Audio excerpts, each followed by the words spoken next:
Hello and welcome to an album a day going through my media collection one at a time. Today we're on day 355 and I've got a special release of an album that we've talked about already, but I love this album.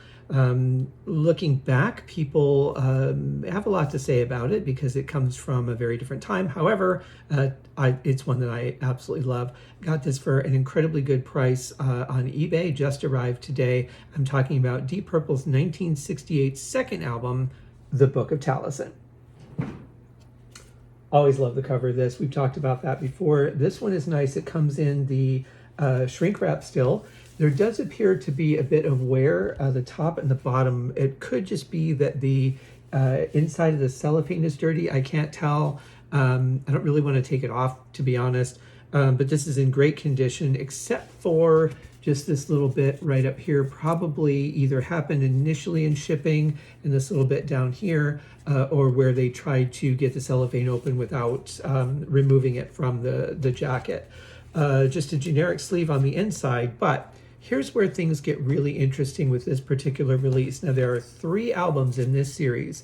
This is the first one I've gotten. I just recently found out about these, but these were reissued by a company that doesn't exist, which is what makes it very strange. And I'll get to that in a second, but take a look at this, guys. Another beautiful purple vinyl. This is not the same series that we've been discussing, the Warner Rhino series. As you can tell by the silver label, this is Tetragrammaton, but this didn't come out until 2006. Wait, is that right? Yes, 2006. So how is that possible? Because Tetragrammaton went bust decades ago. And Warner Brothers got some of their properties. They got Deep Purple. That's how Deep Purple ended up on Warner Brothers initially, is because they were acquired. Now, I don't know if Warner bought all of Tetragrammaton's catalog or if they just purchased a block of bands or what they got. Maybe they said, give us everything that's made this amount of money or more, and here's what we're willing to pay for it. That kind of thing. I have no idea what deal was made. I can say, though, that Deep Purple had already been successful off of their first album with the single Hush. With this album, they had Kentucky Woman that was pretty popular.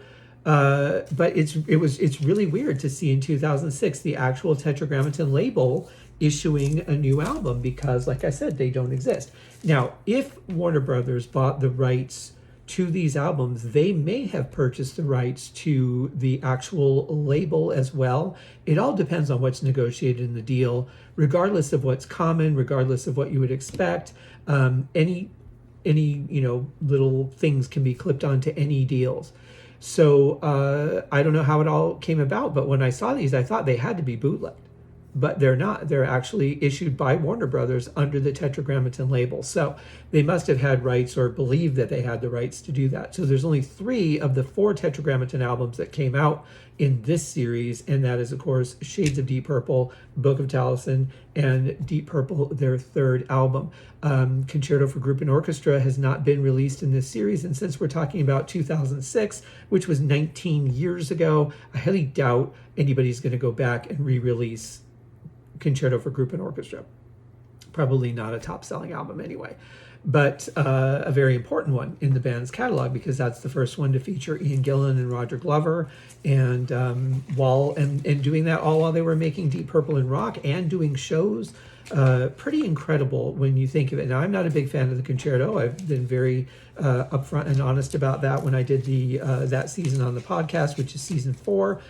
But I will say that it does have a couple of very important historical pieces of value. For one, it was made, like I said, during this time. But 2, it was the first time that a rock band had really recorded a rock concert with an orchestra in that fashion. Now, I don't know as far as Zappa goes, if Zappa had been working with orchestras prior to that or not. I would imagine so.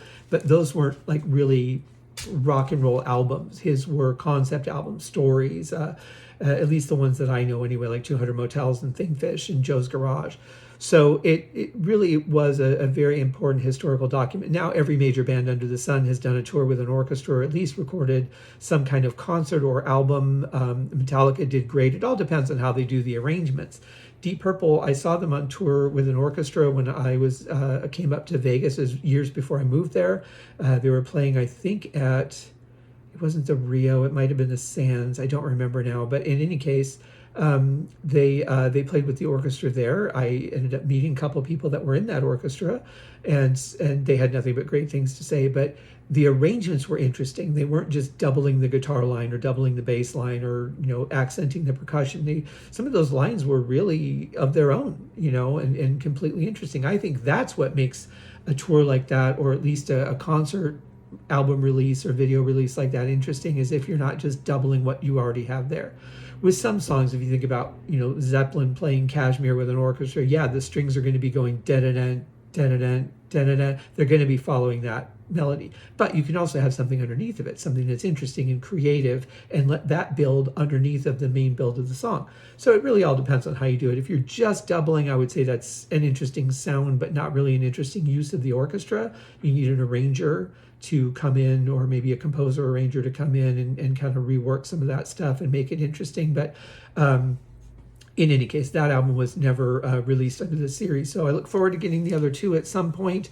They are floating around out there. I happened to get a really good deal on this one, and I thought I'd jump on it while it was available, because this is, other than those two little damages to the corner, the vinyl and everything else is in absolute mint condition. So a great find for me, and another one for my Deep Purple collection, another one in purple vinyl, which is always nice to have. I don't recall, let me look at my list, because I don't recall if the Purple Records releases did these or not. I don't think so. No, it looks like the Purple Record releases go back to, I want to say Deep Purple and Rock, but I don't think that's even the case. I think they start with, well, there's Purple Passages, which is really hard to find on Purple Records. There's only one available, and it's not being sold in the US. Oh yeah, they do go back to In Rock. So we get In Rock, Fireball, Made in Japan. Everything, strangely enough, oh no, there is a Machine Head also. There's a Machine Head in 180 gram purple vinyl and a Machine Head in a 2 LP purple vinyl. Oh my God, guys, this is going to be the rest of my life. You guys have a wonderful day as you head into the weekend. I hope that your hearts are happy and light, and you have a wonderful weekend ahead. We'll see you guys in the next episode. Cheers.